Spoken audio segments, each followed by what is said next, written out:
Alors d'abord, je voudrais remercier mes auditeurs, les doctes clercs et les pieux et savants laïcs d'avoir préféré venir écouter une conférence plutôt que d'aller faire une sieste ou profiter encore du soleil de l'automne.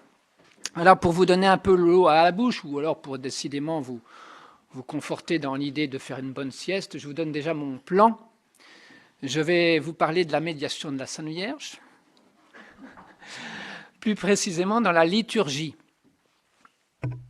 Alors mon plan, le voici. Je voudrais d'abord vous parler du rôle et de la place de la liturgie dans la religion en général, dans ce qui nous relie à Dieu, parce que c'est important de comprendre à quoi sert la liturgie, quel est son but pour voir ensuite dans la médiation. Alors deuxième partie,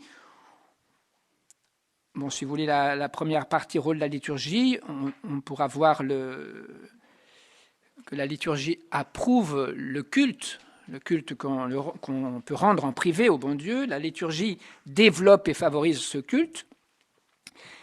La liturgie favorise aussi la recherche théologique. Elle l'encourage, elle la recommande. Et puis, en quatrième point, je voudrais vous parler des circonstances providentielles pour la création d'une fête liturgique ou voire d'une promulgation d'un dogme. En deuxième grande partie, la présence de Marie médiatrice dans la liturgie. Alors on essaiera de voir les prières. On en a déjà un petit peu parlé. On vous a annoncé qu'on marchait sur mes plates-bandes, mais j'en suis bien content parce que le sujet est très vaste et les prières très nombreuses. Deuxièmement, les messes en l'honneur de la Sainte Vierge. Et puis troisièmement, l'art. L'art au sein de la Sainte Église. Donc l'art liturgique, si vous voulez, l'art lié à la liturgie. Et puis en troisième partie, les fêtes liturgiques de Marie médiatrice et de Marie reine. Alors d'abord, le rôle et la place de la liturgie dans notre religion. D'abord, elle approuve le culte.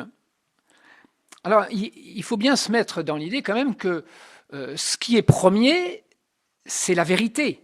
C'est le dogme, si vous voulez. Ce qui est premier à l'origine, ce n'est pas le culte des fidèles qui fait la vérité.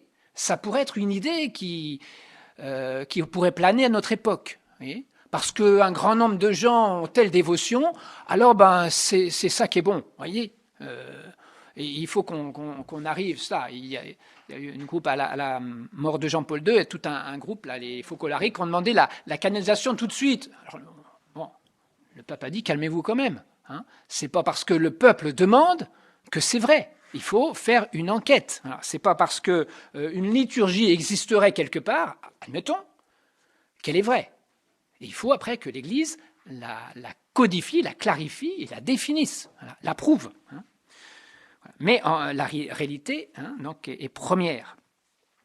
Cependant, dans le mouvement de l'âme, si on veut regarder les choses pratiques, dans le mouvement de l'âme du peuple chrétien, il peut sembler que la liturgie est première. Tout le monde ne fait pas des études de théologie.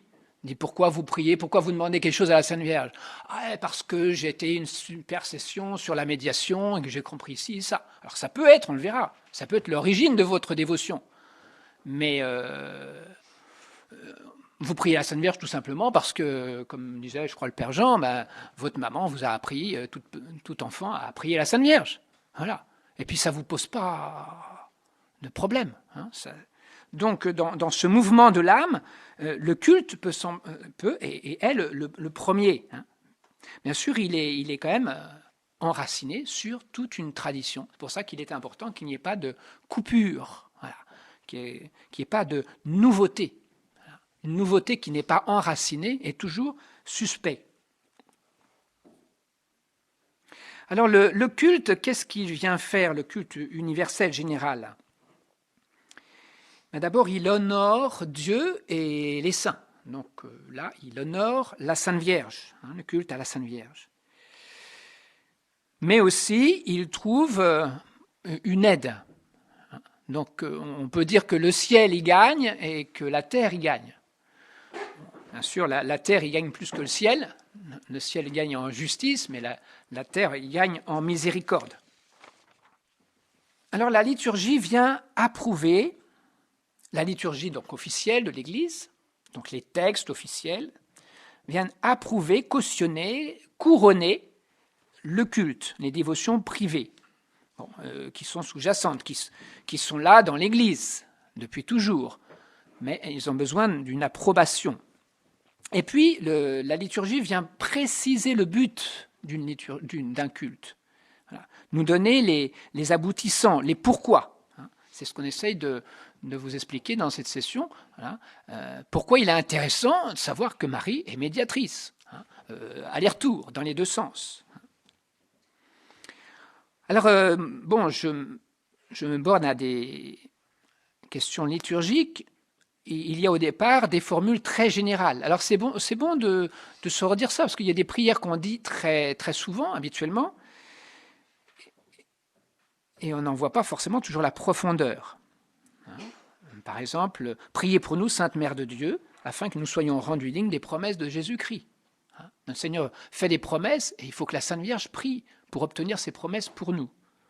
C'est tout simple, c'est pas très précis, mais c'est déjà le travail de la Sainte Vierge, si je puis dire, le travail d'enfantement de nos âmes. À l'office de prime, nous disons tous les jours que la Sainte Vierge Marie et tous les saints intercèdent pour nous auprès du Seigneur, afin que nous méritions de recevoir le secours et le salut de lui qui vit et règne dans les siècles des siècles. Voilà, donc on souhaite que la Sainte Vierge intercède pour que nous puissions recevoir le secours et le salut. Et donc c'est la clé, un petit peu. Le secours et le salut, ils sont là, ils flottent sur nous, mais il faut que la Sainte Vierge intercède pour ouvrir la porte. C'est pour ça qu'on a appelé la Sainte Vierge, Yann Ouacheli, la porte du ciel. La porte, la serrure, si vous voulez, la clé. On pourrait, vous pouvez lancer ça, clé du ciel. Alors, l'Église approuvera ou n'approuvera pas. L'oraison de l'Alma Redemptoris Mater, qu'on récite après la purification. Il y a deux oraisons. Et on demande, afin que nous puissions, à l'aide de son intercession, nous relever de nos iniquités. On voit là, c'est la mère des pécheurs. Vraiment, c'est pour se relever, cette prière.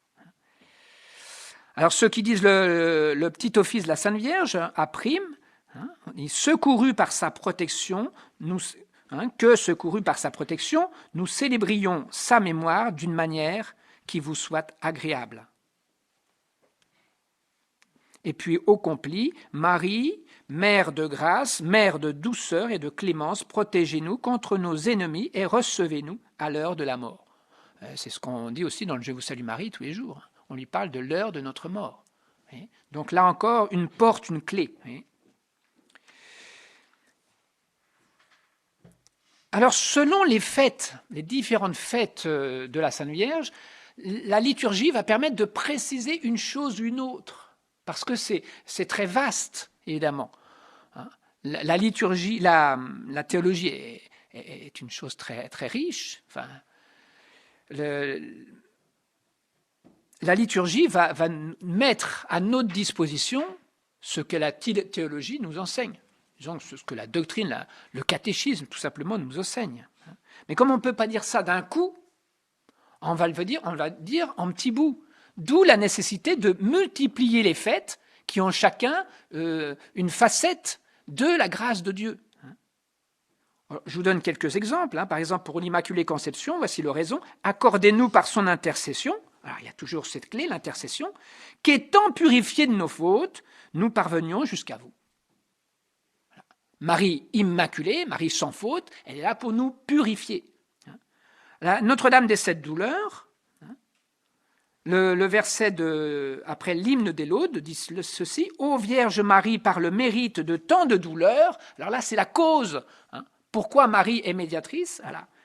On vous l'a dit tout à l'heure, le Père Laurent, au pied de la croix, parce qu'elle a partagé les souffrances avec notre Seigneur, elle est rentrée dans la souffrance. Par le mérite de tant de douleurs, obtenez-nous les joies du royaume des cieux. Et puis à la séquence que vous connaissez bien, Sainte Mère, fixez dans nos cœurs l'empreinte des douleurs dont souffrait le Christ en croix. Alors ça, si vous voulez, c'est ce que va nous donner Marie. La cause de son mérite, c'est parce qu'elle a été la mère des douleurs, et l'effet qu'elle va nous donner, c'est de nous conformer un petit peu à la passion.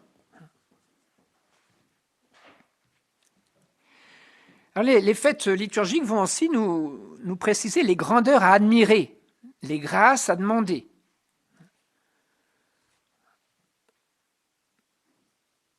Et pour cela, bien, elle va nous faire considérer le mystère, elle va nous faire aimer Dieu ou les saints, et puis elle nous va nous faire prier avec confiance. Alors, deuxième petit point, la liturgie développe le culte et favorise la piété. Alors, c'est sûr qu'une fois que la liturgie est précisée, que l'Église a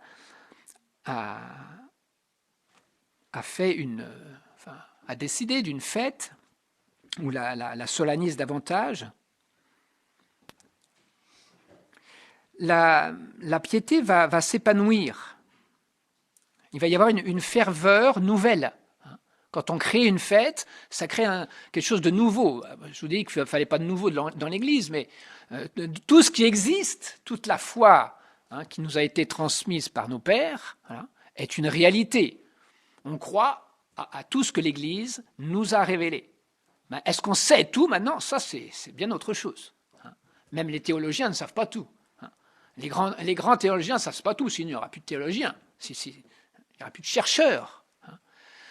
Et a fortiori, si on n'est pas théologien, on ne sait pas grand-chose. Donc il n'y a pas du nouveau en soi, mais il y a du nouveau pour soi. Et quand on découvre du nouveau, on est tout content. On en fait profiter les autres. Dire, regardez ce que j'ai trouvé, lisez ce livre, etc. Voyez cette idée. Et du coup, ça crée une émulation, ça crée une ferveur, une joie, qui répand le culte, qui fait s'épanouir le culte, qui fait repartir la ferveur des chrétiens. Alors cette ferveur va se répandre, et va se répandre d'une façon particulière, selon je pourrais dire le charisme de la fête en question. Bon, on peut voir ça, par exemple, pour la béatification, canonisation de Sainte Jeanne d'Arc. Sainte Jeanne d'Arc, c'est quand même 15e siècle, et c'est au 20e siècle qu'on vient la canoniser. Elle peut être très oubliée. Ce serait logique, même si elle a fait des grandes choses dans notre pays, elle pourrait être très oubliée. Et c'est un petit peu ce qui est arrivé. Et voilà qu'on va la canoniser. Une ferveur terrible. Regardez tout le nombre de Jeannes qui sont des années 20. Le nombre de revues Sainte Jeanne d'Arc, de mouvements Sainte Jeanne d'Arc. Une ferveur nouvelle. Jeanne d'Arc a les pièces de théâtre, etc. Donc vous voyez, une ferveur, pour quoi faire? Pour redonner une ferveur, pour défendre sa patrie. Ça, c'est important. Regardez la ferveur après la création, la solennisation de la fête de l'Immaculée Conception, fête qui existait déjà depuis longtemps, mais avec la définition du dogme, avec la caution du ciel à Lourdes, Immaculée Conception, et puis Notre-Dame de Lourdes, une ferveur nouvelle pour la Sainte Vierge, des congrès eucharistiques et mariaux, des pèlerinages, etc. Un grand mouvement de piété. Donc, vous voyez que la liturgie sert à développer ce culte. Ce n'est pas seulement une caution, c'est aussi un développement. Alors maintenant, troisièmement, la liturgie favorise la recherche théologique. Et puis, d'une autre manière, donc, elle est à la source, la recherche, et puis elle va être à l'aboutissement. Elle va couronner la recherche. Elle la prend entre deux étaux. Elle la fait partir, et puis elle la couronne. Comment elle va développer la recherche théologique?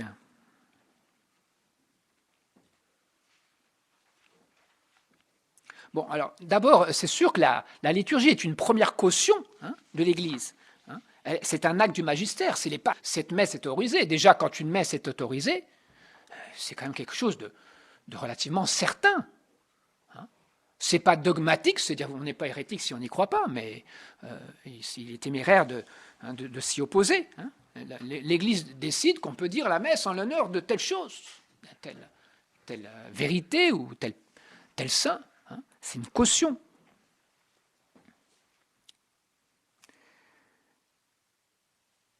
Alors cette caution s'appuie sur quoi? Sur quelque chose de bien réel, la foi, une foi transmise.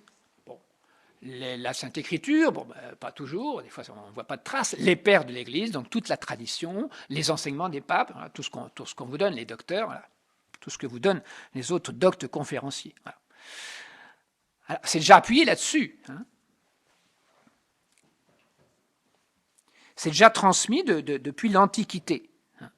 Mais ça va un peu turlupiner les théologiens.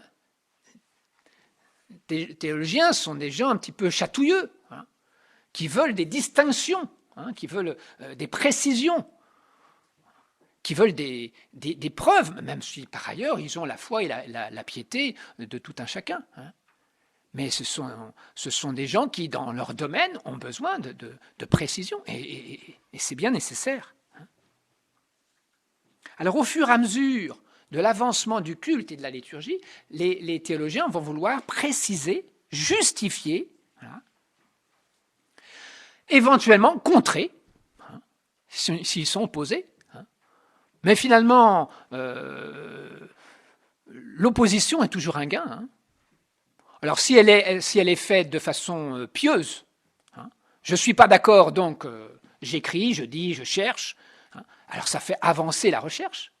Si elle est odieuse, malsaine, manque de droiture, ça fait avancer aussi la recherche. Parce qu'il va y avoir des contradicteurs qui vont être obligés de faire autre chose que ce qu'ils ont appris sur les genoux de leur maman.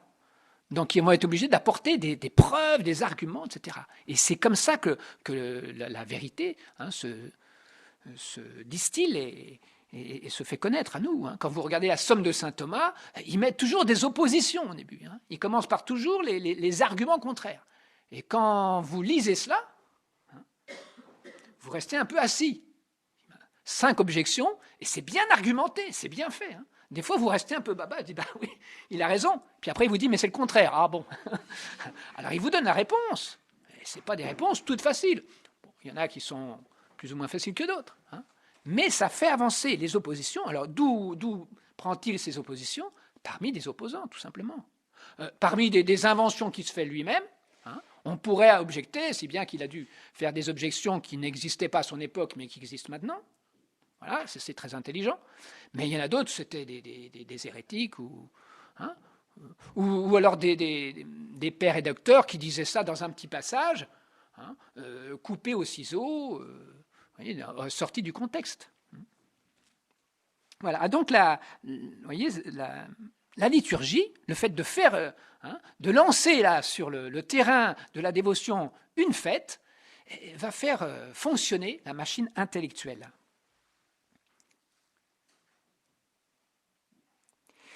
Ça va aussi permettre de mettre un équilibre dans cette dévotion, parce qu'une dévotion peut être erronée, elle peut être exagérée, elle peut être imprécise. On vous a cité le cas de ceux qui faisaient de la Sainte Vierge un dieu. Ça existe toujours, je crois que c'est à Dossulé ou je ne sais plus quoi.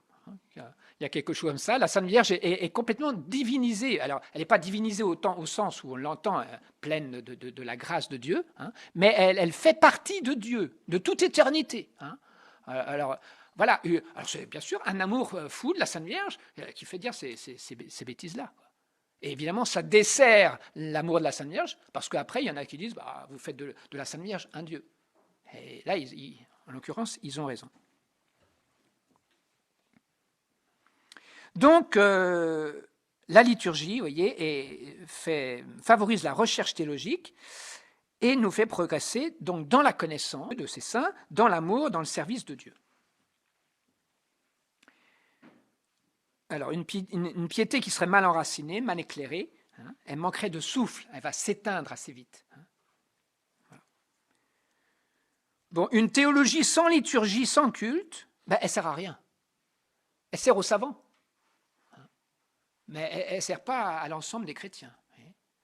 C'est bien de faire des gros livres de théologie, mais si ça ne vous est pas accessible, et commence à être accessible à l'ensemble des chrétiens, dans la vie de tous les jours, et même du théologien, par le culte et la liturgie. Le culte intérieur et la liturgie de l'Église. De plus, la théologie, la recherche, la dispute théologique, on prend le mot disputatio au sens du Moyen-Âge, c'est-à-dire le combat théologique, donne lieu à des luttes, des oppositions, des divisions. On a vu ça pour l'Immaculée Conception. L'Immaculée Conception, où il y a eu des disputes, pas pour savoir si elle était toute pure, mais pour savoir les conditions, etc., les formules. C'était avant la conception, juste après ou pendant, ou voilà. Alors on se disputait. Spécialement, les franciscains tiraient les cheveux aux dominicains et les dominicains tiraient la barbe aux franciscains. Voilà. Ça a été très loin. Si bien qu'il y a eu certains princes qui ont mis des édits pour interdire les disputes, pour réconcilier tous ces gens-là. Et le pape Paul V a été obligé d'interdire les attaques publiques contre les maculistes, contre ceux qui prônaient l'Immaculée Conception comme elle est définie aujourd'hui. Ça, c'est au XVIIe siècle. Et la définition de l'Immaculée Conception, c'était 240 ans après. Vous voyez, la définition a été faite 240 ans après cette dispute en pleine effervescence. Quoi. Vous voyez, l'Église prend son temps. Par contre, la dévotion, elle y allait. Elle y allait. Alors, on n'avait pas le droit de disputer, mais on avait le droit de sonner les cloches pour faire des offices. Alors ça y allait. On se disputait comme ça, si vous voulez. Mais la liturgie, vous voyez, c'est un peu cette huile qui vient graisser les rouages de ces disputes. La dispute est bonne, il ne faut pas que ça casse tout non plus. Donc c'est pour ça que l'Église est très prudente et qu'elle va lentement dans sa recherche et qu'elle passe d'abord la liturgie avant. Généralement, avant qu'il y ait une définition, les papes mettent des messes, approuvent des messes, des offices, des cultes, des invocations, etc. Puis quand tous les gens sont habitués à ça, le dogme est promulgué. Voilà. Je ne dis pas qu'il n'y a pas des pots cassés, mais enfin... Voilà, pour continuer mon exemple de l'Immaculée Conception, voir ce que les papes ont fait. En 1614, donc Paul V a fait dresser sur la place Sainte-Marie-Majeure à Rome une colonne de marbre portant l'Immaculée Conception, la Vierge qui écrase la tête du serpent. C'est visible, c'est la cathédrale de Rome, une grande statue visible de tout le monde. Il n'y a pas de dogme, il n'y a rien, il y a une statue. Et puis en 1635, un peu après, Urbain VIII fait couronner l'image de l'Immaculée Conception dans l'église de Saint-Laurent in Damaso à Rome. Image, d'ailleurs, c'est providentiel, et ça c'est comme un genre de ricochet, là, que Pie IX a fait recouronner une deuxième fois. C'est assez rare, ça. Un couronnement, c'est fait par les papes. Il n'y a que le pape qui peut couronner une statue, là, où il envoie un légat, mais c'est lui qui prend l'initiative. Donc, après la déclaration dogmatique de l'Immaculée Conception, Pie IX a fait recouronner cette Vierge en l'église Saint-Laurent. Pour montrer ce qu'a fait l'autre, là, il avait bien raison, c'était vrai. On n'avait pas encore dit exactement ce qu'il en était, mais c'était vrai, il y a une caution. Je ne sais pas s'il a pensé à ça, mais enfin, il savait bien qu'elle était déjà couronnée par Paul V. Alors ça, c'était en 1854. Alors maintenant, la liturgie aussi couronne la recherche théologique. C'est de l'autre côté, une fois que la recherche est arrivée, que le dogme est proclamé, voilà que la liturgie rebondit. Elle s'est essoufflée un petit peu, voilà. Elle n'était pas appréciée de tout le monde, et voilà que maintenant, il y a un dogme qui arrive. Alors, la liturgie surabonde, et généralement, on refait des messes, des offices, donc des écrits de messes, des textes des messes. Ce qui peut détendre le culte, dans sa compréhension dans le monde.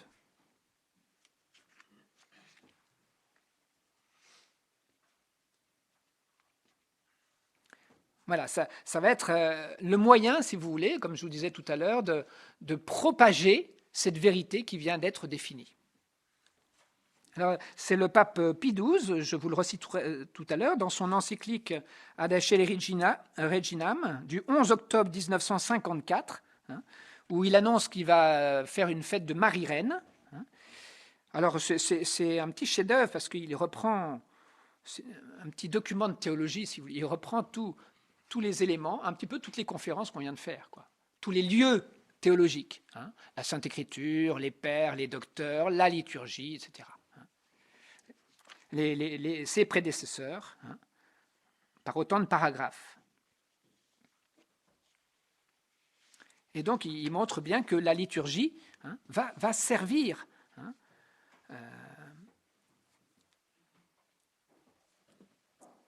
Alors, il argue ainsi, si cette vérité solidement démontrée était rendue plus resplendissante aux yeux de tous, comme une lampe qui brille davantage quand elle est placée sur le candélabre, l'Église en recueillerait de grands avantages. Voilà. Donc cette vérité de Marie-Reine, il explique que Marie-Reine a été toujours dite reine de tous les temps. Et il dit, si maintenant on fait une fête liturgique, alors la lumière elle va être montée sur le candélabre. Ce sera plus aidant pour tout le monde. Bon, j'avance un petit peu. Alors, voyons un petit peu la dévotion à la Sainte Vierge. Je vous donne un petit peu ce qui s'est fait dans l'Église. Dans les premiers siècles de l'Église, il n'y avait qu'une seule fête de la Sainte Vierge. C'était commémoration de la Bienheureuse Vierge Marie. Voilà. Bon, on ne voulait pas trop, on craignait un petit peu qu'on accuse l'Église d'idolâtrie. Et donc la Sainte Vierge était mise un peu en réserve. Et ça va être la définition de la maternité divine au Concile d'Éphèse en 431 qui va développer de façon considérable le culte de la Sainte Vierge. Alors donc, juste une seule fête, jusqu'au IVe siècle. Et puis après, au VIe siècle, on voit 5 fêtes, la Nativité, l'Annonciation, la Dormition, la Purification, la Présentation. Les grandes fêtes. Et puis au VIIe siècle, la Conception de Marie. C'est déjà les préludes de l'Immaculée Conception, c'est pas tout à fait précisé encore. Et puis, je fais un grand bond, exprès, au XXe siècle, mes sources sont en 1950, 16 fêtes majeures de la Sainte Vierge et 21 fêtes pour certains lieux. Donc 21 titres, vous voyez. Bon. Voilà, ça fait 37 fêtes de la Sainte Vierge. Vous voyez comment l'Église a voulu monter. 4e petit point, je voudrais vous parler quand même de certaines circonstances providentielles pour la création d'une fête. Parce qu'on peut être dans le désir qu'une fête ou la promulgation d'une vérité se fasse.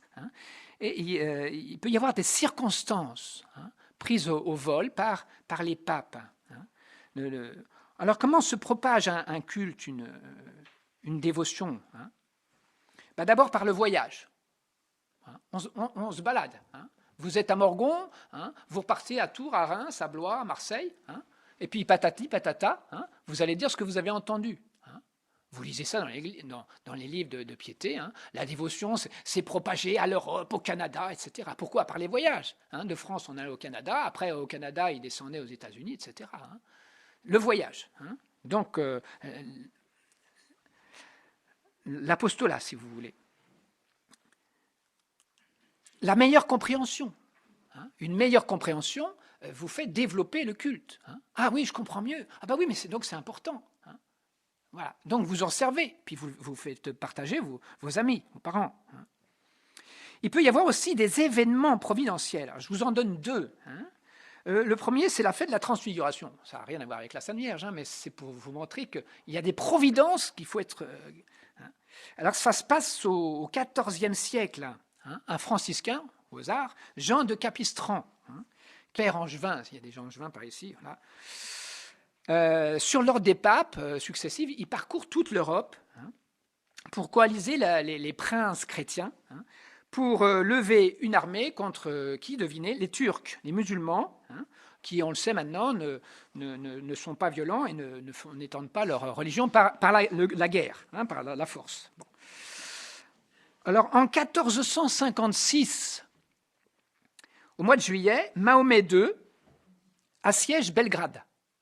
Et ça va être la catastrophe, c'est très critique.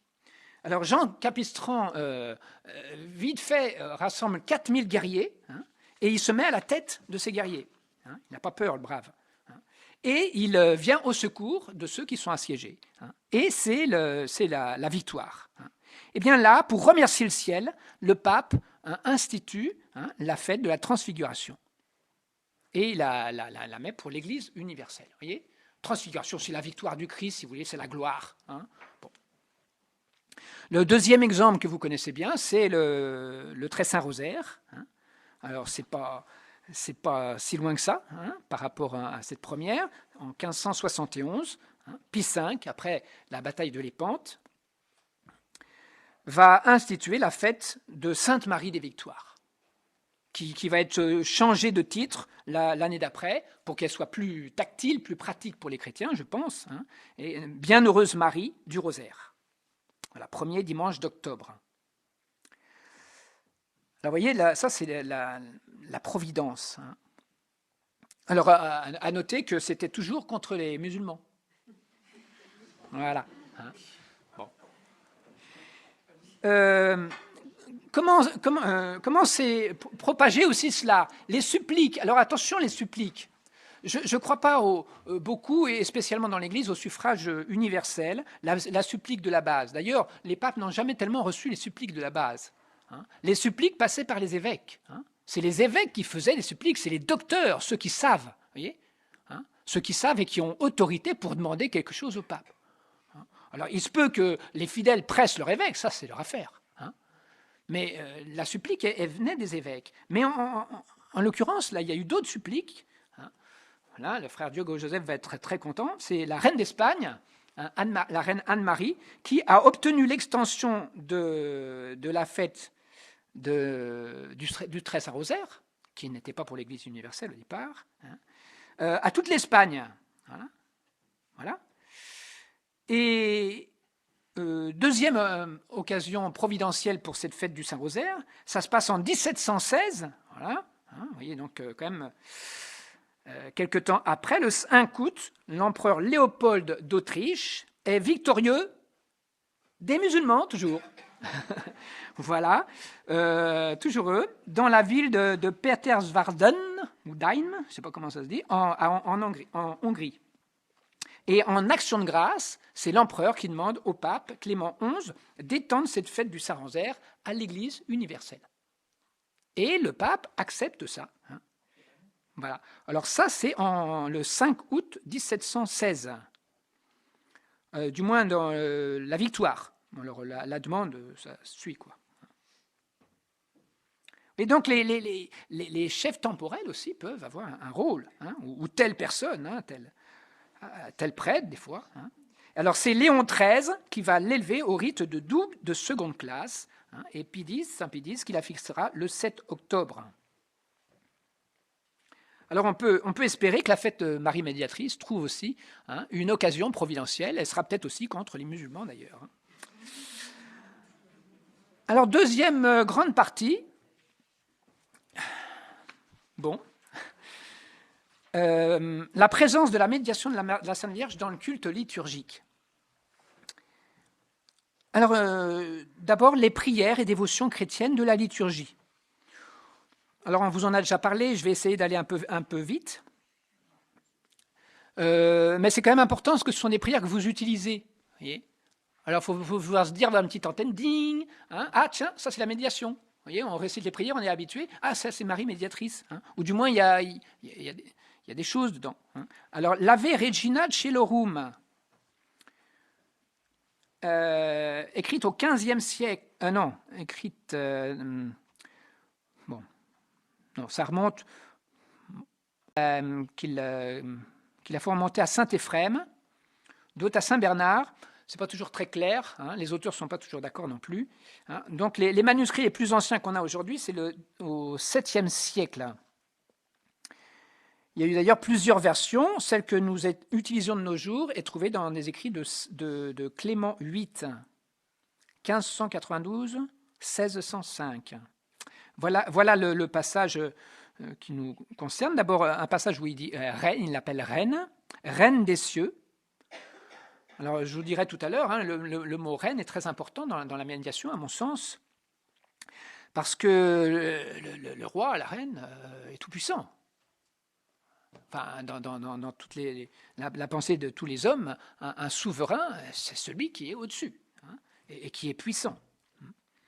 Alors, c'est Saint François de Sales qui joue comme ça, hein, avec la Sainte Vierge. Hein. Vous êtes tout aimante, alors vous voulez du bien, me faire du bien, mais vous pouvez rien faire, vous n'êtes pas puissante. Ah, mais si, vous êtes toute puissante. Hein. Ah oui, mais si vous êtes toute puissante et vous n'êtes pas aimante, alors vous avez plein de force, mais vous ne m'aimez pas, alors vous me délaissez. Ah oui, mais vous êtes toute puissante et toute aimante. Voilà. Hein. C'est important, toute puissante et toute aimante. Elle est mère, mais elle est aussi reine. Et puis, on dit dans cette prière, et pro nobis Christum exora, hein, et pour nous, du Christ, obtenez les faveurs. Hein. Alors, à Verigina Celorum, il y a le subtum, alors le Père Jean vous en a parlé, je saute ma plate-bande. Il y a après l'Ave Maristella, qu'on retrouve à toutes les fêtes de la Sainte Vierge, au Vêpres, hein.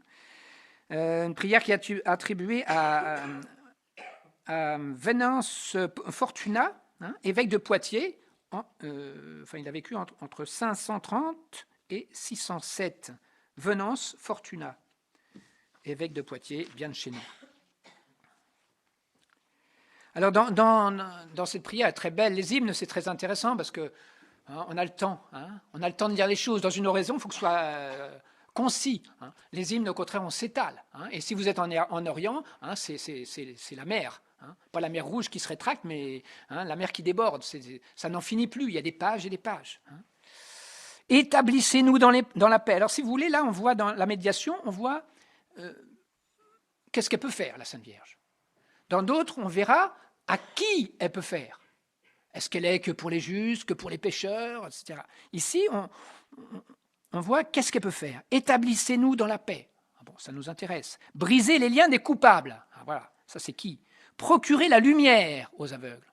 Hein? Ah, ça c'est pas que la sainteté, c'est la science, la lumière. Éloignez de nous tous les maux. Ah, c'est une protection. Hein?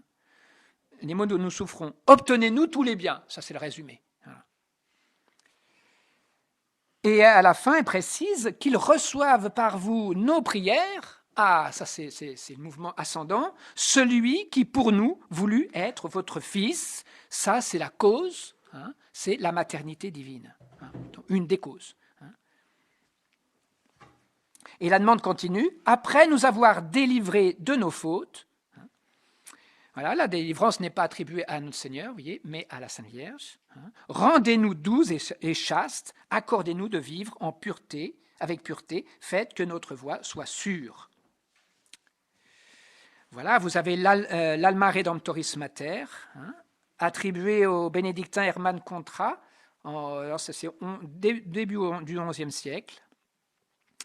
Et c'est intéressant parce qu'il y a ça a chatouillé, même plus que ça, les jansénistes, hein, qui sont partis en guerre, qui sont insurgés contre cette parole, per via celi porta, porte du ciel par laquelle on peut passer. Donc les jansénistes se sont opposés, hein, à cet Alma Redemptoris. Et puis, peccatorum miserere, ayez pitié des pécheurs. Non. Les jansénistes ne voulaient pas ça. On est juste, si on n'est pas juste, hein, on est damné tout de suite. Voilà. Ayez pitié des pécheurs. Le Salve Regina, hein, le pape Grégoire IX l'a introduit dans l'Office romain en 1239. Hein, on le trouvait déjà avant chez les dominicains. Voilà ce qu'on y dit, afin que nous qui célébrons la mémoire de Sainte Marie, Mère de Dieu, nous puissions, à l'aide de son intercession, nous relever de nos iniquités. Voilà. Donc nous voyons La cause, encore la Mère de Dieu, nous puissions par son intercession, ça c'est le moyen de la Sainte Vierge, et nous relever, c'est ce qu'elle nous apporte. Il y a la prière du Souvenez-vous. Elle est attribuée à Saint Bernard, mais elle est probablement pas Saint Bernard. Par contre, elle est copiée, parce qu'on retrouve des phrases presque tout entières dans un sermon, le 4e sermon sur l'Assomption de Saint Bernard.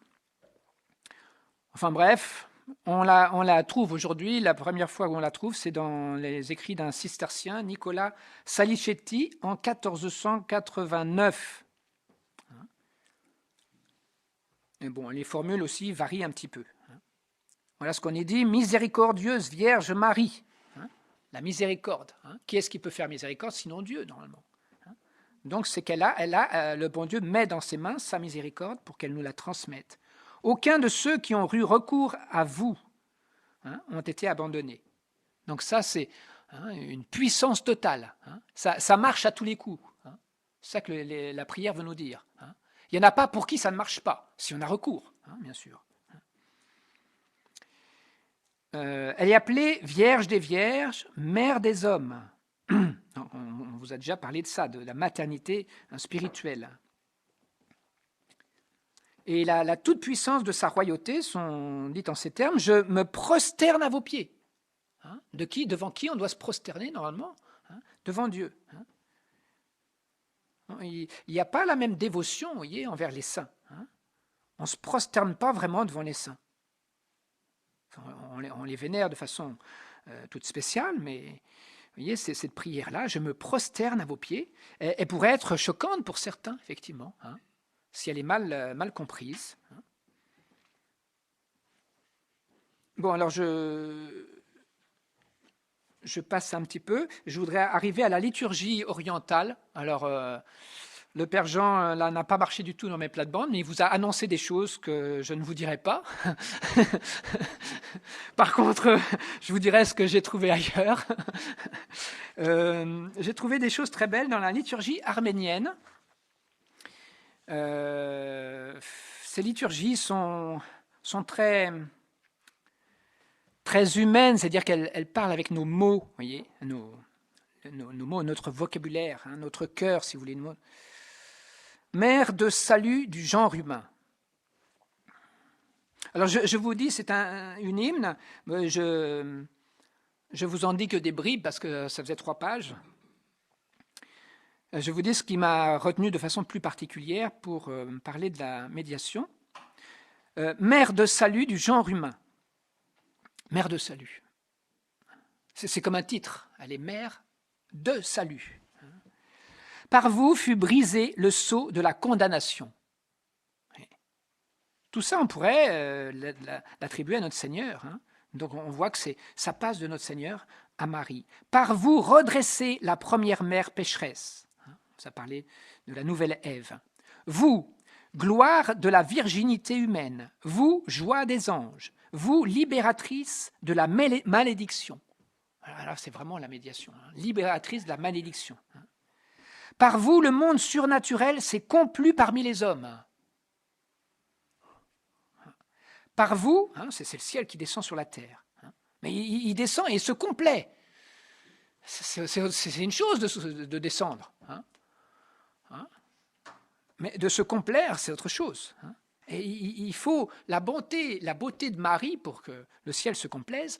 Et tous ceux qui, selon cette belle image d'un dominicain, si je ne m'abuse, qui met tous les enfants de Marie sous son manteau. Elle cache ses enfants sous son manteau. C'est pour ça qu'on complaît au bon Dieu, parce qu'on est sous le manteau. Sortez du manteau,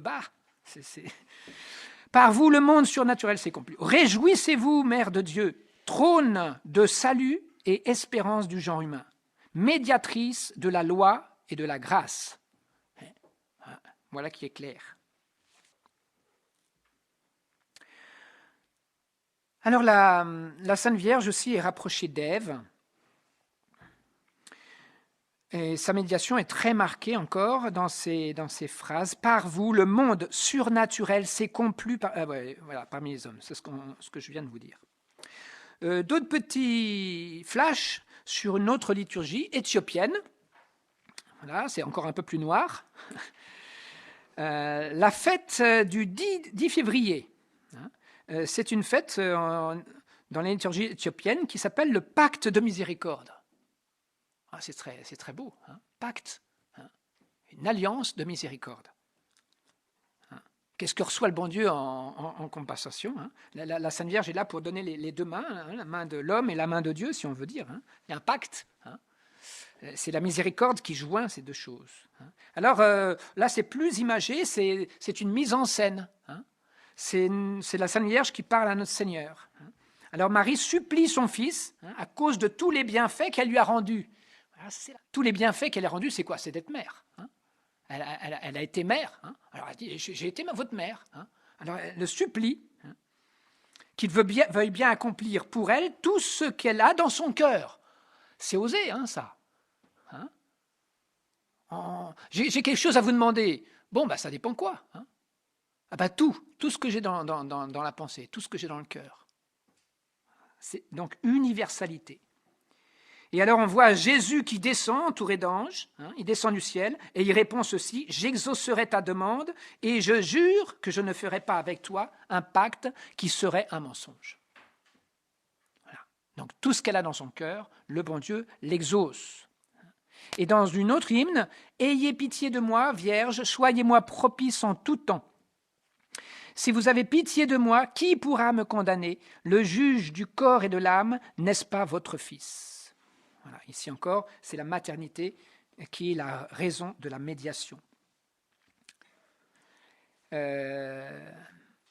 Après Vêpres, il récite ceci, « Salut à vous, pleine de grâce, pleine de gloire et de richesse sans fond. » Et après l'office des matines, « Salut à vous, Marie, glorieux arc du serment fait à Noé, sur la face de la terre, nuage des lamentations. » Alors là, le père Laurent vous en a parlé ce matin. Hein, l'arc d'alliance, hein, eh bien, il l'équipare à la Sainte Vierge. C'est la Sainte Vierge qui est cet arc. Hein. Et puis après, le nuage de lamentation, c'est la passion.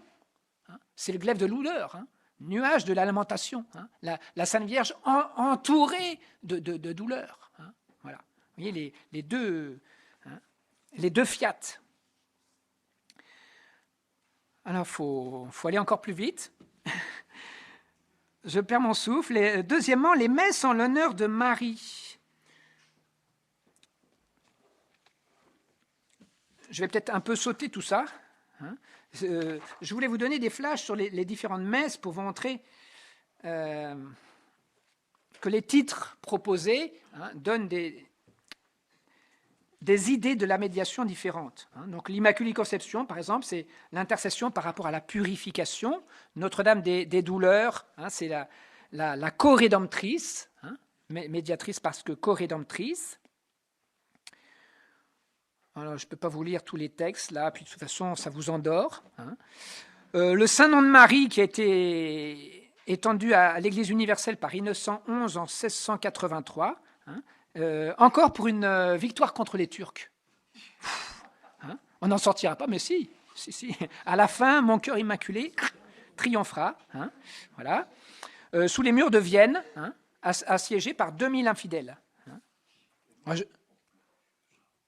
plus que ça, on me dit à ma gauche. Donc, plus que 2000 infidèles. Peut-être 200 000. Ouais. Bon. Vous voyez que les sources ne sont pas toujours fiables. Voilà. Par contre, la prière de l'Église est fiable, alors je vous la lis.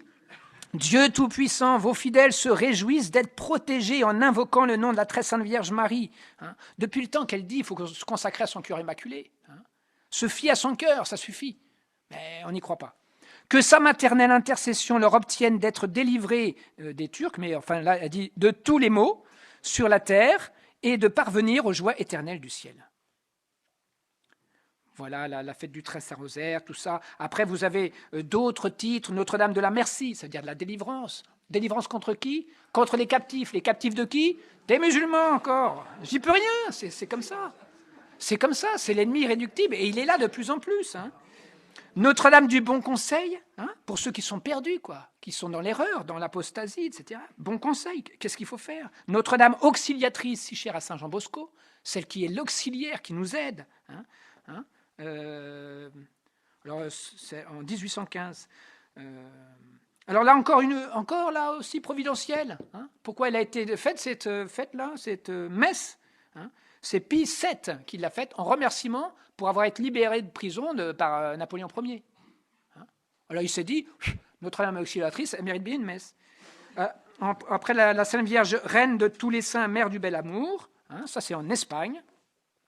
Reine des apôtres, mère de la grâce, du perpétuel secours, mère de miséricorde, refuge des pécheurs, mère de consolation, salut des infirmes, mère de la divine providence, tout ça. Alors je ne vous donne pas les dates, j'ai pas le temps. Hein. On notera aussi toutes les confréries, archiconfréries, hein, qui sont faites à Notre-Dame du perpétuel secours ou de Notre-Dame auxiliatrice, hein, celle la dernière fondée par Saint Jean Bosco, enfin, je crois que c'est la dernière, les filles de Marie auxiliatrice. Alors un petit mot. Là, je vais me faire tirer les oreilles bientôt, sur l'art et les sanctuaires et les couronnements. C'est très important, mais je n'ai pas le temps. Alors, il y a eu beaucoup de couronnements, et je crois que c'est quand même important de le dire. Hein, et j'ai relevé, là, entre 1850 et 1960, les couronnements qui... il y en a beaucoup, des couronnements de vierges. Hein. Vous voyez que les papes, ils travaillent aussi, hein, c'est eux qui disent tout ça. Hein. Alors, je vous donne des titres. Hein. Notre-Dame des Victoires, 1853. Notre-Dame de Tout-Remède, 1858. Notre-Dame des Grâces à Aix, 1866. 64 à Rochefort, en 1869. Notre-Dame de Toute-Aide, en 83. Notre-Dame de Toute-Aide, encore en 83, dans la Sarthe. Notre-Dame de Grâce à Cambrai, en 94. Notre-Dame de Tout Pouvoir, hein, en 1900. Notre-Dame de Grâce, il y en a 1, 2, 3, à Honfleur, Cotignac, Nice. Notre-Dame des Grâces, en Corse. C'est d'ailleurs un franciscain qui a demandé ça. Notre-Dame de Miséricorde, à Nantes. Oui. Voilà, alors les couronnements. Alors un dernier mot, c'était sur ce quoi on me demandait de faire ma petite instruction, mais je n'ai plus le temps, vous voyez. C'est Notre-Dame médiatrice. Donc la messe de Notre-Dame, d'abord la circonstance de la messe. D'abord 2 encycliques récentes, une de Léon XIII, Adiutt Ricem Populi, hein, du 22 septembre 1891. Il est permis d'affirmer que rien d'après la volonté de Dieu nous est donné sans passer par Marie, de telle sorte que, comme personne ne peut s'approcher du Père Tout-Puissant sinon par son Fils, ainsi, personne, pour ainsi dire, ne peut s'approcher du Christ que par sa mère. Alors, 2e encyclique de Saint Pie X, Ad Diem Illum, 2 février 1904, par la communion de douleur et de volonté entre le Christ et Marie, cette dernière a mérité de devenir la dispensatrice de tous les bienfaits que Jésus a acquis par son sang. Le procès de béatification de Sainte Jeanne d'Arc aussi. Alors là, c'est une petite anecdote, parce que c'est l'avocat du diable. Il y a eu 2 miracles, et ça s'est passé à Lourdes, pas de chance. 2 miracles faits par Sainte Jeanne d'Arc, mais ils se sont passés à Lourdes, il faut bien que ça se passe quelque part. Hein. Bon. Alors l'avocat du diable dit, c'est pas Sainte Jeanne d'Arc, c'est la Sainte Vierge, c'est à Lourdes. Donc ça ne marche pas pour Sainte Jeanne d'Arc. Très intéressant ce que répond Benoît XV, hein, lui-même. Si dans tous les prodiges, il convient de reconnaître la médiation de Marie par laquelle, selon le vouloir divin, nous arrive toute grâce et tout bienfait, on ne saurait nier que, dans un des miracles précités, il n'y en a qu'un, non, cette médiation de la très sainte Vierge s'est manifestée d'une manière toute spéciale. Nous pensons que le Seigneur en a disposé ainsi, afin de rappeler aux fidèles qu'il ne faut jamais exclure le souvenir de Marie, pas même lorsque un miracle semble devoir être attribué à l'intercession ou à la médiation d'un bienheureux ou d'un saint. Et il montre que la Sainte Vierge, même si c'est un saint, la Sainte Vierge est là. Quand vous êtes consacré à la Sainte Vierge, je ne vous embête pas, mais est-ce que je peux demander à Saint Antoine ou ça, hein? De toute façon, la Sainte Vierge est dans le coup. Voilà. Alors aussi, le mouvement mariologique, scientifique, hein, du début du siècle, animé spécialement par le cardinal Mercier en Belgique, et qui a favorisé l'installation des Montfortins à Louvain. en Belgique, en 1921, pour ériger le premier sanctuaire au monde dédié à Marie, sous le titre médiatrice de toutes les grâces. C'est important, ça. Hein. Il avait déjà couronné beaucoup de madones. Et puis, la demande, demandez, vous recevrez, la demande d'une messe en l'honneur de Marie médiatrice par ce même cardinal Mercier. Donc, c'est le pape Benoît XV qui a approuvé cela, on l'a déjà dit, hein, le 21 janvier 1921. Alors, elle est concédée à toute la Belgique et à tous ceux qui le demanderont. Stabile, vous voyez, pour ne pas imposer les choses, hein, mais pour le faire désirer. Hein. Je donne une grâce pour tous ceux qui demandent, un petit cadeau à la sortie pour tous ceux qui le demandent. Hein. Ah là, c'est quoi le cadeau? Et puis ça y est, vous avez le cadeau. Hein.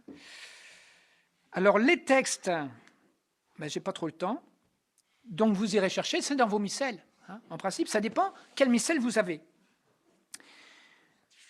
Un petit mot pour finir sur Marie-Reine, parce qu'on dit « Ah, mais Marie-Reine a éjecté Marie médiatrice ». Ce n'est pas vrai, ce n'est pas tout à fait vrai. Hein. Elle a pris sa place, mais elle ne l'a pas éjectée. Hein. Parce que Marie-Reine, hein, en Orient et en Occident, est une appellation constante. Hein. Voilà. Et alors, quelles sont les circonstances? Pourquoi Pie XII a mis Marie-Reine? D'abord, je vous ferai remarquer que Marie médiatrice, c'était pour certains lieux. Bon, après, elle a été mise un court temps pour l'Église universelle, et très vite, elle a été remplacée par Marie-Reine. Deuxième guerre mondiale, hein, le pape Pie XII, quand même, ébranlé par toutes les horreurs, les destructions. Hein. Alors, tout ça, il le dit dans son décret, là, c'est même une encyclique. Hein. Alors, le relâchement moral d'après-guerre, hein, terrible. Hein. Pendant la guerre, on prie. Après la guerre, on dit ça y est, maintenant on est tranquille. Hein. On laisse le bon Dieu dans son coin, dans son sanctuaire. Hein. Le couronnement de la Vierge à Fatima, où le pape a envoyé un message radiophonique, hein, et qu'il a dit que c'était le message, je ne sais plus comment il l'appelait, vraiment de Marie-Reine. Hein, message de Marie-Reine. Voilà. Et puis l'année mariale de 1954. Hein, et puis en plus des demandes, hein, comme il le dit lui-même, instantes venant de toutes parts. Donc les demandes encore là sont importantes. Hein, et donc il va promulguer la fête de Marie-Reine le 11 octobre 1954. Alors elle est fixée au 31 mai. Bon, je ne vous donne pas ça, mais je termine en vous donnant l'évolution, si vous vous trouvez dans vos missels. En 28, Marie médiatrice, 31 mai. Bon. En Belgique, elle est deuxième classe. À l'époque, ça s'appelait fête double de deuxième classe. Solennelle, hein, c'est au propre de Belgique. En 55, donc après la promulgation de Marie-Reine, vous avez Marie-Reine, donc le 31 mai, deuxième classe. Donc la Sainte Vierge prend une fête qui englobe la médiation, puisque la Reine, c'est la toute-puissante. Hein. Alors, est-ce que c'est parce qu'il y a des oppositions à la médiation, on dit bah, attends, on va faire rentrer l'idée par une autre appellation? Ce n'est pas impossible, parce que vous allez voir qu'aujourd'hui, même Marie-Reine a été balayée. Donc c'est les deux qui embêtent. Hein. Voilà. En 61, alors là j'ai fait des compilations, c'est très difficile parce que j'ai trouvé dans les missels un peu de toutes les dates. Marie médiatrice, elle est en certains lieux au 8 mai. Et puis Marie-Reine, toujours 31 mai. En 64, inchangé. Voilà.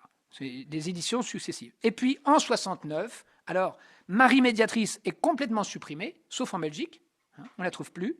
Et Marie-Reine, elle est mise au 22 août en mémoire. On s'en souvient ou on ne se souvient pas. Voilà. Donc, conclusion, je suis 5 minutes en retard.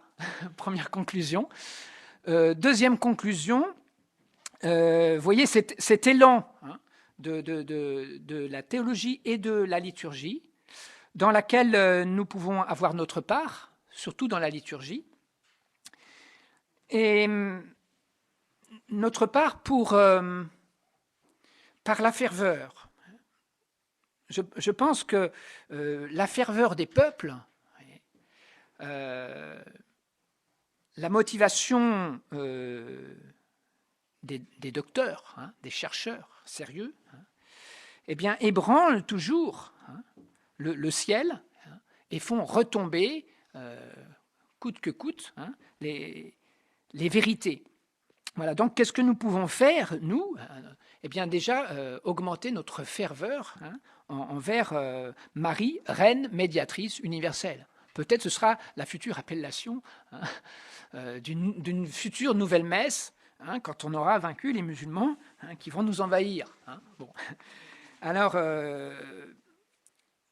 évitons les querelles. Laissons les querelles aux théologiens, parce qu'il faut bien que les théologiens se battent, ça c'est nécessaire.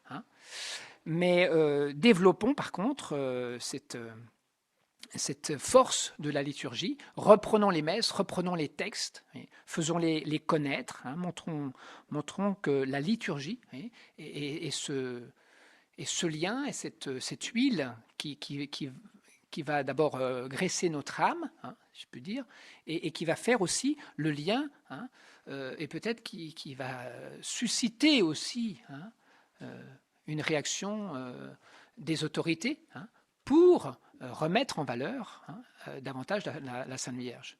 Et ce n'est pas impossible que ce soit par cette ferveur des peuples aujourd'hui, qui est peut-être mal téléguidée, qui doit être donc précisée, mais on sent que les pèlerinages, le chapelet, etc., reprennent un petit peu de ferveur, un certain essor.